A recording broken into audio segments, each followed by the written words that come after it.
दोस्तों, द्वापर युग में पापियों का अंत करने के लिए श्री हरि विष्णु ने माता देवकी और पिता वसुदेव की 8वीं संतान के रूप में श्री कृष्ण के रूप में जन्म लिया था।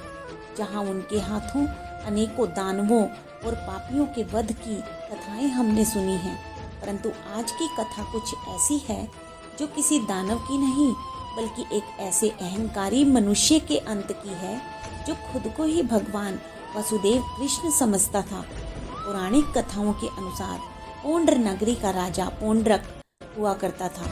उसमें इतना अहंकार था कि वो खुद को ही भगवान समझ बैठा था। वो श्री कृष्ण की तरह ही शंख, गदा, मोरपंख और सुदर्शन चक्र धारण किए रहता था। वो खुद को असली भगवान वसुदेव कृष्ण और श्री कृष्ण को अपना बहरूपिया कहता था।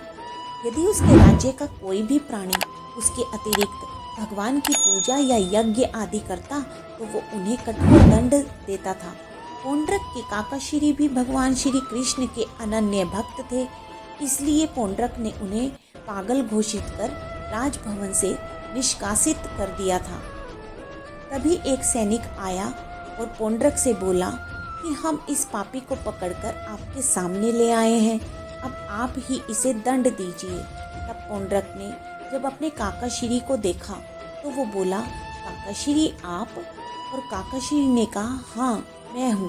तब पौंड्रक ने सैनिक से पूछा कि इन्होंने क्या अपराध किया है?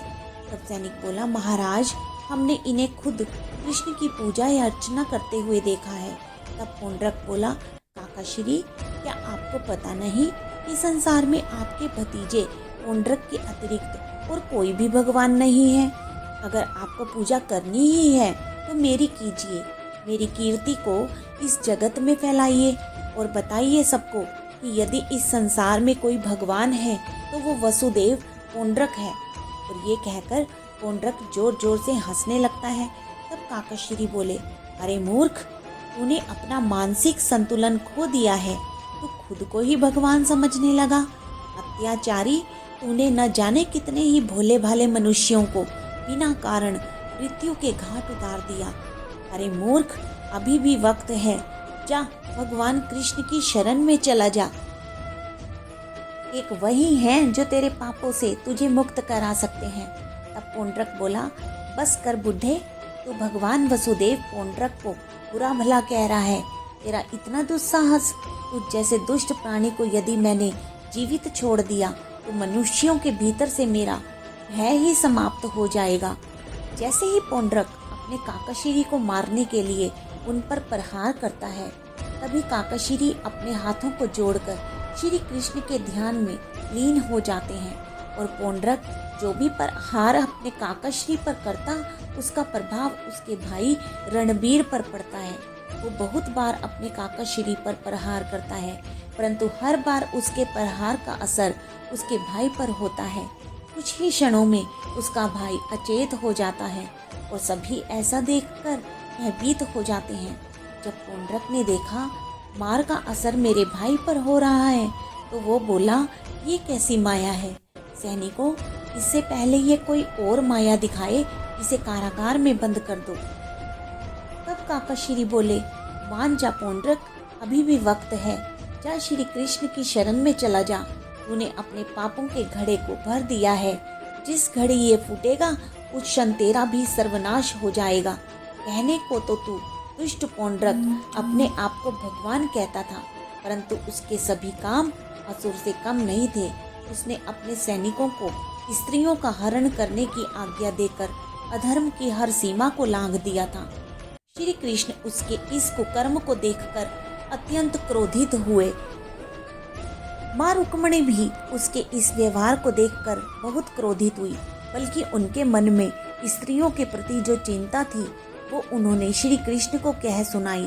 तब श्री कृष्ण ने उनसे कहा, मुझे भी आपकी तरह सब स्त्रियों का ध्यान है, आप बिल्कुल भी चिंता ना करें। मेरे सेवक हनुमान है ना, वो सभी स्त्रियों की रक्षा करेंगे। जैसे ही पौंड्रक के सैनिक स्त्रियों को और अविवाहित कन्याओं का अपहरण कर उन्हें बंदी बनाकर अपने साथ ले जा रहे थे, उसी समय हनुमान जी एक बूढ़े का वेश धारण कर उनके मार्ग में आ गए। तब सैनिक बोला, अरे ओ बूढ़े, हट जा मेरे रास्ते से। तब वो बूढ़ा बोला, हट जाऊंगा, पर उससे पहले तुम्हें इन स्त्रियों को छोड़ना होगा। सैनिक बोला, लगता है तेरा दिमाग संतुलन में नहीं है। तू जानता नहीं है ये भगवान पौंड्रिक का आदेश है। यदि उन्हें पता चला कि तूने उनके कार्य में बाधा उत्पन्न करने का प्रयास किया है तो वो तुझे जीवित नहीं छोड़ेंगे। तब वो बूढ़ा बोला, अच्छा तो ऐसी बात है। देखो भैया, तुम्हारे भगवान को तो मैं बाद में देखूंगा, पर उससे पहले तुम्हें तो सबक सिखा दूं। इतना कहते ही हनुमान जी सभी सैनिकों को मार मार कर उन्हें धराशायी कर देते हैं और सभी स्त्रियों को उनकी कैद से मुक्त कराकर उनकी सहायता करते हैं। और उसके बाद पौंड्रक को समझाने के लिए वो उनके महल भी जाते हैं। वो पौंड्रक से कहते हैं कि मैं भगवान राम का सेवक तुम्हें आखिरी चेतावनी देने आया हूँ। जा और प्रभु श्री कृष्ण की शरण में चला जा, अन्यथा तू जल्द ही प्रभु श्री कृष्ण के हाथों मारा जाएगा। हनुमान जी के समझाने के बाद भी पौंड्रक अपने हट को नहीं छोड़ता और अपने कुकर्मों की सूची को बढ़ाता ही चला जाता है। जब किसी भी प्रकार से पौंड्रक ने अपने कुकर्मों और अहंकार को नहीं त्यागा, तब श्री कृष्ण ने उसका अंत करने के लिए अपनी एक लीला रची। पौंड्रक अपने महल में अपने भाई रणबीर, मित्र काशीराज और वृद्ध वानर के साथ बैठा खेल रहा था। तभी एक कमल पुष्प उड़ता हुआ उसके सामने आ गया। पौंड्रक बोला, अरे ये कमल का फूल उड़ता हुआ यहाँ कैसे आ पहुंचा? इसकी सुगंध तो अत्यंत मधुर है। इतनी मनमोहक सुगंध, वो भी एक कमल के फूल से। ये कैसा चमत्कारी पुष्प है।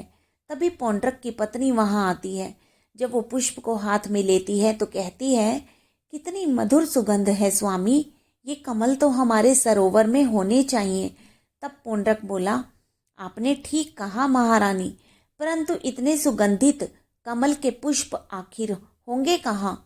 जब पौंड्रक का मित्र बोला, ये किसी साधारण सरोवर के कमल पुष्प नहीं है भगवान वसुदेव, ये सुगंधित कमल तो केवल गंधमान पर्वत के सरोवर में ही उगते हैं। पौंड्रक बोला, अच्छा तो आप जाकर ये पुष्प हमारी महारानी के लिए लेकर आइए। परंतु भगवान, तब पौंड्रक बोला, मित्र काशीराज, मुझे किसी कार्य में परंतु सुनना स्वीकार नहीं है। पर काशीराज बोला, भगवान वो कोई सामान्य सरोवर नहीं है। मैंने सुना है कि उस सरोवर के पुष्पों की रखवाली स्वयं बजरंगबली करते हैं, इसलिए कोई भी वहां से उन कमल के पुष्पों को नहीं ला सकता। पौंड्रक बोला, ये तुम कैसी मनगढ़ंत बातें कर रहे हो काशीराज? आज के युग में हनुमान कहाँ से आ सकता है? वो तो त्रेता युग में था और ये द्वापर युग है। और अगर तुम्हारे कहने के अनुसार हनुमान गंधमान पर्वत पर उन पुष्पों की रखवाली कर रहा है तो वो भी तो बूढ़ा हो चुका होगा, तुम उसे आसानी से पराजित कर दोगे। तब वृद्ध वानर बोला, भगवान पौंड्रक, आप मुझे आज्ञा दीजिए, मैं अभी गंधमान पर्वत पर जाकर ये दिव्य सुगंधित कमल पुष्प लेकर आता हूँ। तो जाओ, पुष्प लेकर आओ। सुगंधित कमल पुष्पों को लाने के लिए वृद्ध वानर गंधमान पर्वत पर जा पहुंचा। परंतु जैसे ही वो कमल के पुष्पों की तरफ बढ़ता है, वैसे ही उस सरोवर के इर्द गिर्द अग्नि का पहरा बन जाता है। ये देखकर वृद्ध वानर कहता है, ये कैसी माया है? तब उसे एक आवाज आती है कि तुम इन पुष्पों को यहाँ से लेकर नहीं जा सकते। तब वृद्ध वानर बोला, ये किसकी आवाज है? वो पूछता है, कौन हो तुम और मैं इन पुष्पों को क्यों नहीं ले जा सकता? तब आवाज आई, मैं श्री राम का सेवक हनुमान हूँ और तुम इन दिव्य पुष्पों को यहाँ से लेकर नहीं जा सकते, क्योंकि इन पुष्पों से मैं हर रोज प्रभु श्री राम की पूजा करता हूँ। तब वृद्ध वानर बोला, खुद को श्री राम का सेवक कहने वाले कपटी, तनिक मेरे सामने आओ, तब मैं तुम्हें बताता हूँ कि मैं कौन हूँ। इतना कहते ही राम भगत हनुमान जी वृद्ध वानर के सामने प्रकट हो जाते हैं। तब वृद्ध वानर बोला, अच्छा तो तू है वो मायावी जो स्वयं को हनुमान कह रहा था? यदि तू सत्य में ही हनुमान है तो दिखा अपना पराक्रम और कर मुझसे युद्ध। तब हनुमान जी बोले, यदि यही तुम्हारी इच्छा है तो यही सही। अब दोनों के बीच घमासान युद्ध शुरू हो जाता है। एक तरफ वृद्ध वानर और दूसरी ओर हनुमान जी। हनुमान जी के पराक्रम के आगे वृद्ध वानर का बल कहाँ ठहरने वाला था। वो तो हनुमान जी के कुछ प्रहारों से ही हनुमान जी के चरणों में गिर गया और बोला, मुझे क्षमा कर दीजिए, मैं फिर कभी कोई अनुचित कार्य नहीं करूँगा, मुझे जाने दीजिए। हनुमान जी बोले, मुझे पता है दुष्ट, तो खुद को मुक्त करवाने के लिए ये नाटक कर रहा है, परंतु प्रभु की लीला के अनुसार मुझे मुक्त करना ही होगा। और मुझे ये भी पता है कि मुक्त होते ही तू मुझे बंदी बनाएगा, पर तू ये भी मेरे प्रभु की ही लीला है। प्रभु की लीला के अनुसार ही वृद्ध वानर हनुमान जी को बंदी बनाकर अपने साथ पौंड्रक के महल ले जाता है। वृद्ध वानर पौंड्रक से कहता है, देखिए भगवान वसुदेव, मैं इस झूठे हनुमान को पकड़कर आपके सामने ले आया हूँ। तब पौंड्रक बोला, ये तो तुमने बहुत अच्छा काम किया है, हम भी तो देखें कि कौन है जो स्वयं को हनुमान कहता है। तब हनुमान जी बोले, मैं वही हूँ पौंड्रक, जिसने पूर्व में भी तुम्हें श्री कृष्ण की शरण में जाने का मार्ग दिखाया था और तेरे लिए आखिरी चेतावनी भी थी, परंतु तूने उसके बाद भी स्वयं को भगवान वसुदेव कहकर संबोधित किया और प्रभु श्री कृष्ण को तू बहरूपिया कहता है। ये वचन कहते हुए तेरी जीभा नहीं लड़खड़ाती क्या? पूर्व में तो मैंने शांति पूर्वक तुझे समझाने का प्रयास किया, परंतु अब नहीं। पौंड्रक पर क्रोधित हनुमान जी उसके महल को तहस नहस कर देते हैं।